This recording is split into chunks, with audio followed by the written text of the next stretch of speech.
Sir. নমস্কার sir. আর নমস্কার। অন্য সবাইকেই ধন্যবাদ জানাই। হুম, হুম। আজ এই ক্লাসটা করে আপনার ভীষণভাবে ভালো লাগছে। আর আশা রাখি আগামী দিনগুলোতেও পার্টিসিপেট করব ক্লাসগুলোতে। সেটার থেকে আরো বেশি জানতে পারবো, বুঝতে পারবো এবং যে সমস্যার মধ্য দিয়ে আমরা যাচ্ছি আশা করি সলভ করতে পারবো। এটা আশা রাখি। হুম। আপনি একজন, বিশেষ করে আপনার কাছে জেনে নেবো যে অনেক মেয়েরা থাকেন যারা অত্যন্ত দুশ্চিন্তা করেন, নেগেটিভ চিন্তা ভাবনা করেন বা ডিপ্রেশনে চলে যাচ্ছেন।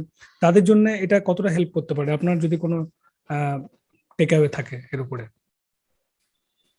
স্যার এই কথা বলতে আমি একটু বলি যে নেগেটিভ চিন্তা ভাবনাটা আমাদের এমনি মানে আমরা আনতে চাই না। আমার মধ্যে যেটা হয় যে অনেক সময় অ্যাসার্টিভ চিন্তা ভাবনা করতেও নেগেটিভ চিন্তা ভাবনাটা এতই বশবর্তী হয়ে উঠি যে তার মধ্যেই হয়তো নিজেকে প্রবেশ করে নিয়ে যাচ্ছি। কিন্তু হুম। এটা ঠিক নয়।